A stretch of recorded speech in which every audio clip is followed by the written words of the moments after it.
Now, if you follow me, you probably do so because you like seeing dog stories, dog comebacks, dog rescues. Well, I want to talk you through what we're really up to behind the scenes here, which is saving dogs in the tens of thousands. And it's an unbelievable day today. These building trucks I will explain to you in a second. We are building a hospital for dogs. This is Tina's hospital and work has started. Oh, he's turned the digger off just when I started talking. I don't know if that's intentional, but it's helped probably with the sound. We've been building this hospital for quite a while. Sorry, we've been planning this hospital for quite a while, but I'm going to take you through some of the things that are happening, some of the insane scale that we have. And really what I wanted to talk you through was, I ran the marathon recently and we have a lot of sponsors, we have a lot of donors, we have a lot of people who support us, and I wanted to show you exactly the extent of the work that's going on and how we hope to save millions of dogs. We're already saving, we believe, hundreds of thousands of puppies, but I think we can get it to millions. So where I'm standing here today, we are building a huge concrete road into Tina's hospital. Tina's hospital is, for people who didn't follow me, it's a dog that I had who I absolutely adored, and I promised her that, I've written a book about her, I promised her that I'd save dogs all around the world, and the hospital is built in her name. So what we're doing here today is, all week actually, is we've been clearing a huge space for a road. We have to put in flood defences because the hospital is going to be actually something that's, you know, big, complicated. It's going to be very expensive. We've raised some of the money for it, but there's more to come. We need to put in piping, which is going in at the moment. We are putting in extended electricity. All of this stuff is not related to dogs, so I'm sure there's a lot of people who've already left the video because it's not purely dogs. But what I wanted to talk to you about here today is the ambition and the scale of what we're doing. I cannot believe, like, my dream, I started this on a moped feeding a couple of dogs, but my dream has always been to save hundreds of thousands of dogs, millions, and half the population of street dogs around the world. But you'll start to see it come together here as I walk you through this. Everything that you see here is unbelievable scale, incredibly stressful. I must say I've been close to burnout in the past couple of weeks getting this ready. But so obviously the hospital is going to go just behind me. I mean, obviously, I say obviously, people don't know that's the exact logistical layout of things, but it was really important. I never expected that the hospital was going to take this long, you know. I mean, that's, hands up, my fault, you know, 100%. It's just a really rigorous process, like, you know, permits and all that, but the permits are submitted. So that, what does that mean? That means that this is the field hospital at the moment, where everybody's just on their lunch break at the moment, but I'm going to give you a little show around. It means that while the permits are being applied, there should be the work on the hospital starting within the next 2 months, literally early, like January. But the field hospital is in full speed. I'm just going to show you some dogs. The guys have just finished sterilising. Hello, everybody. Hi.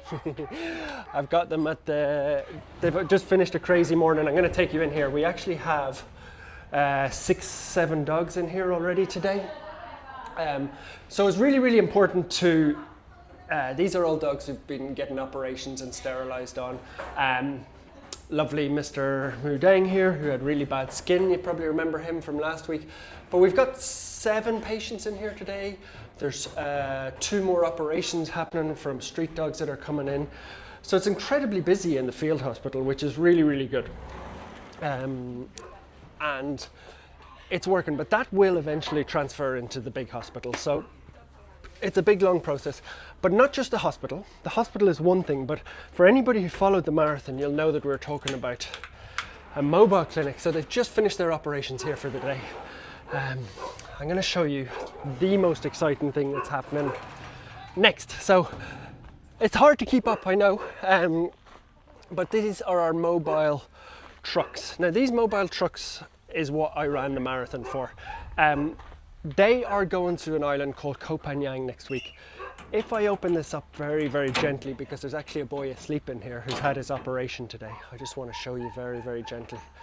He's had his operation, he's still out for the count. But you can see we have these cages in here. These are for the mobile clinics. So the mobile clinics are hitting the road. I don't want to disturb that boy, he's still waking up from his operation. He's a huge big dog. these vans next week, thanks to the money we raised in the marathon, are hitting the road. They're hitting the road with 10 staff. So they're going to have 2 vets, 2 dog catchers, 2 vet techs, admin person, I always forget, but 10 staff. And what happens is they'll be fully loaded with the equipment. They arrive in the, usually a temple or like an administrative center, you know, like somewhere where we can get access for the week or 2 weeks that we're there. All the equipment comes out, all the vets come out, all the teams come out. And in that island, which happens to be Koh Phangan next week, but they will eventually go to the mainland in the new year, will come the mobile teams. So the marathon was run on the 15th, 16th of November. Today is the 2nd of December. These vans are already here. I know it looks really, really like, people are probably like, oh, you just bought a truck and put a logo on it. Like, the amount of planning that goes into that is just ridiculous. Hiring the staff, the cages that are in there's things called autoclaves, surgical wipes, surgical stuff that they use. I'm always bad at that bit, but that is all hitting the road. Next week will be the first day. We'll take you along with that as well. Tina's grave in the middle of everything. We need to tidy that up a little bit as we go. But then also what we're doing at the moment. So yeah, I just want to show you that. Trucks ready to go next week. 8 staff already hired, and we'll be hitting that up. But the hospital, what's really important is we're building it, and it's just there. I showed you where we've got the field hospital. You can see I'm even struggling to keep up with all these things. But the hospital itself is so crucial. What we're doing, I want to show you this beautiful boy that Earth is with here called Atlas. You might have seen him in the video, but he came in, hello Mr. Atlas, he came in 10 days ago, no, about 6 days ago, and you can see the massive growth that he has down there on his neck, and he has one on his face as well. Hello Mr. Earth. Hey. He is waiting for his operation, and we need a special I don't know what, again, medical terms, but they've special breathing apparatus and stuff to get his. It's so serious, those are big tumours, that they're going to do the operation, but we're still waiting on the equipment to come for his procedure. So we can't take all dogs at the moment, but we have some very, very serious cases like Atlas here. He's getting the best care that he could ever wish for. We have another one like him as well at the moment, but these are the very, very serious cases. I mean, that is just, I don't know if I can get down to show you. There it is. You can see the size of that. Same size as Earth's head. Looks the same as well. No. Yeah, so Atlas, I mean, those are the sort of dogs that we really want to help. So I just wanted to explain to you, like, we have so many elements. Oh, I'm going to take you up and show you one of the, obviously the most important parts, the kitchen, while I just finish this video. If you see what we're trying to, like, that's why I said this is my dream. I never thought that this would be possible. Like, if you remember back to Happy Doggo in the early days, it used to be these little kennels down here, which are still there. There's a dog in nearly every single one of those. I don't want to go down there because they'll all start barking, and it's a hot time of day, and they'll all kick off. All the washing is out. But we still have a lot of dogs in there. We still have lovely little Iris. Hello Iris, you're looking fantastic, aren't you? And at the same time, I just wanted to say hello kitchen to you.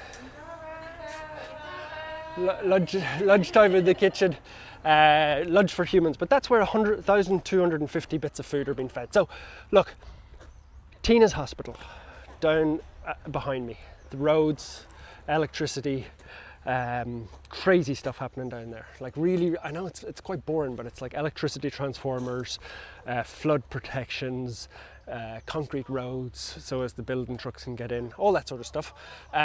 Field hospitals there, mobile clinics which are going to be going around the country, dogs in care down there that we're looking after, food for 1,250 dogs, and then there's a whole other part where the adoptions and all that sort of stuff. But I just want to say this is my dream. I always wanted to help as many dogs as possible, and we're sort of doing that now, which is scary. We're at a stage where I think you could always follow, we were doing, you know, 10 dogs, 20 dogs, whatever, but now we're literally helping thousands. And the part that I'm not even mentioning is our partners that we fund who sterilise dogs. 7,000-8,000 dogs every month. So it's kind of crazy. Hope Avenue was this little dirt track in the middle of the jungle, but what we have here now is a real facility, and I'm kind of speechless, to be honest. I made this video to just give everybody a tour and thank everybody who, like, if you're watching me in the marathon struggling, if you're just a regular donor on a monthly basis, if you're sends $20 pocket money, big donor, whatever, this is what you're paying for. It's for dogs to get help at massive scale, like little Atlas down there who's got those horrible tumours, the 1,250 dogs who get food every day. They're getting a fresh meal because of that kitchen. And then the sterilised dogs over here, we've sterilised I think 6 today. That's going to stop 60 puppies just today from those dogs that are being sterilised. So yeah, it's a wonderful start to a facility. I'd love to say it's finished. I'd love to say that was the end of my ambitions to help dogs, but things have to get bigger because we're helping some dogs here, but there's so many to help. Yeah, a subscribe would be massively appreciated. I hope you enjoyed the tour. Subscribe helps even more to spread the word. So very exciting times at Happy Doggo Land. Mind-blowingly big, but you have to have that sort of ambition if you want to help as many dogs as possible.